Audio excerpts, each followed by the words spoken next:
Hey guys, welcome to another movie review. Sorry that this review is a little bit later than planned. I know this came out over this past weekend, but I just didn't get around to reviewing it until just now. But this movie review is going to be for the film Pacific Rim Uprising. This is a sequel to the 2013 hit film by Guillermo del Toro, who recently won an Oscar for his film The Shape of Water. Unfortunately, Guillermo del Toro did not return for this new Pacific Rim movie. We have Stephen S. DeKnight, I think his name is. He worked on the Daredevil Netflix series for Netflix and for Marvel. So he kind of is known for doing that. He's done some other TV properties, I guess, too. But in this new movie, you guys, which has come out 5 years after the first movie, and I think this film takes place 10 years after the first movie, so I guess it comes in twos for this sequel. But anyway, this film focuses on Jake Pentecost, who's played by John Boyega. And the reason why I mentioned this character's name is if you notice his last name, and if you remember the first movie of Pacific Rim, um, Idris Abel's character's name was Stacker Pentecost. So this is basically his son, pretty much.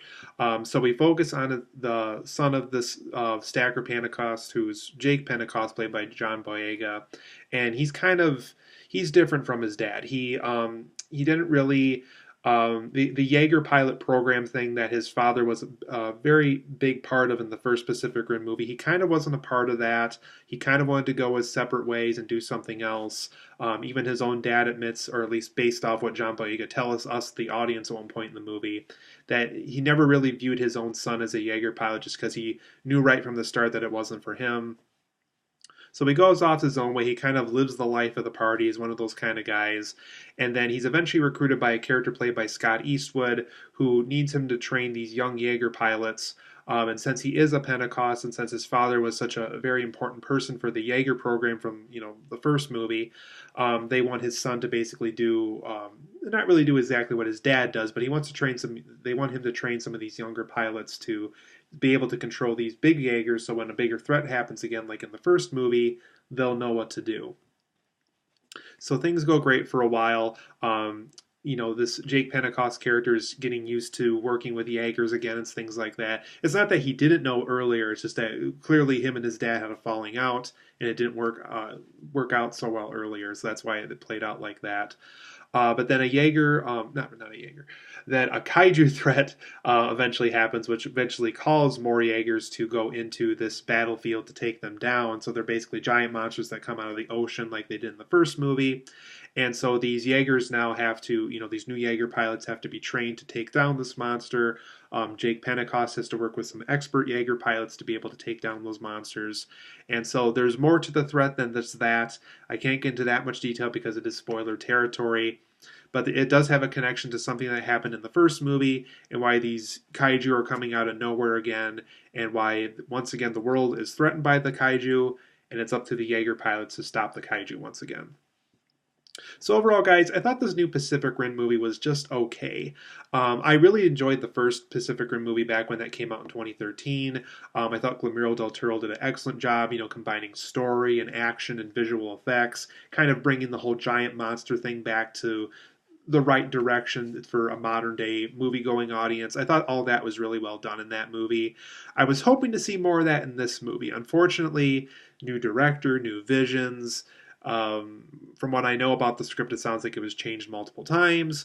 Some of Guillermo del Toro's ideas, some of it's in there a little bit, but not completely. Sounds like he would have gone a completely different direction with this movie.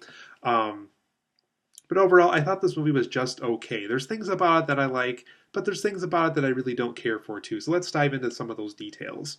So my positives of Pacific Rim Uprising, I liked the kind of the impact of the culture in this universe and the continuation of the first Pacific Rim. So I like how this culture in this movie, or just people in general, I guess I could even say too, that they really were impacted by the events of the first Pacific Rim movie.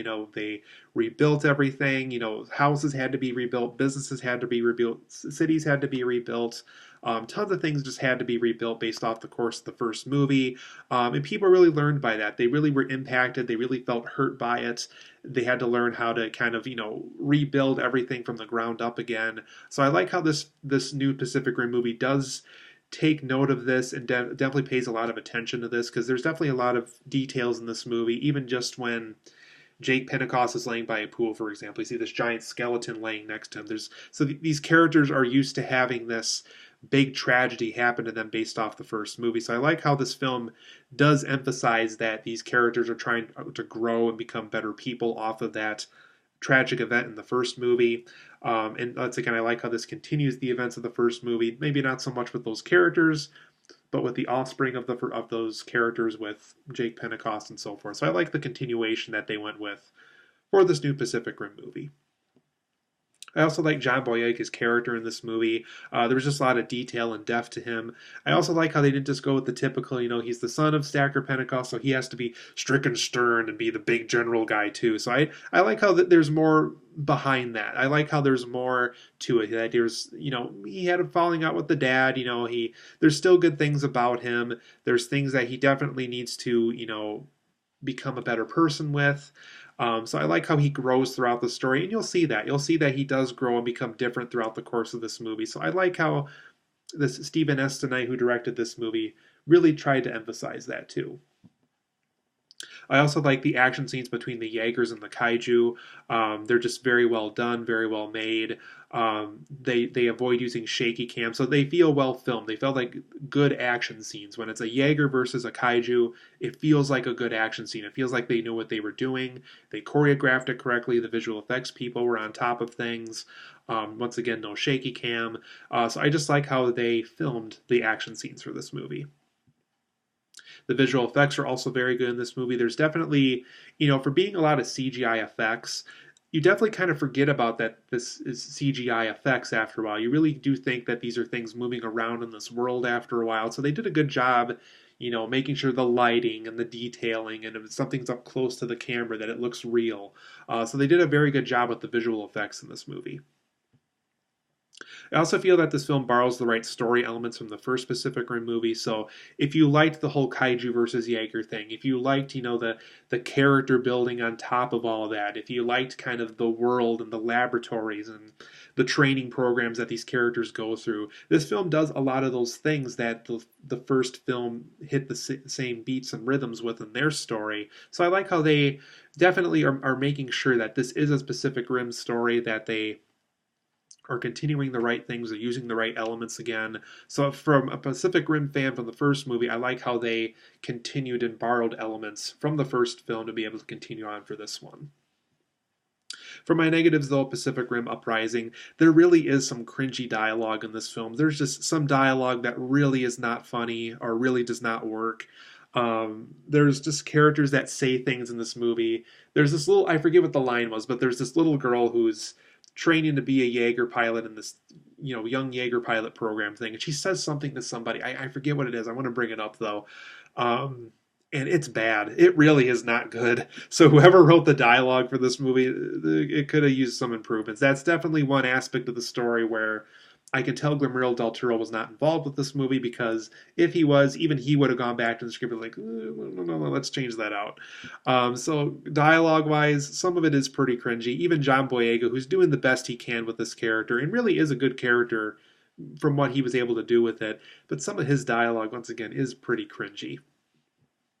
I also feel this film is too colorful compared to the first film. And normally I'm not somebody that complains about something like that. Normally I prefer colorful, more vibrant looking movies. But for me personally, I thought the first Pacific Rim, it took place, on rainy nights and laboratories, and it took place in like neon lit cities, when the lights are all up in the city when they're fighting the monsters in that movie and so forth. I felt like because so many scenes took place during the day, maybe that's why they felt like they had to go with the color scheme that they did.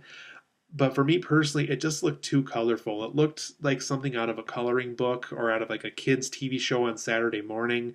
I really did not like the color palette they worked with in this movie. I would have preferred something a little bit more darker, kind of like what Guillermo del Toro did in the first Pacific Rim movie. I also thought Charlie Day's character was just way too cartoony for me. I did not like the direction they took with his character. Can't say too much from there besides my dislike for it, just because it is potentially spoiler territory.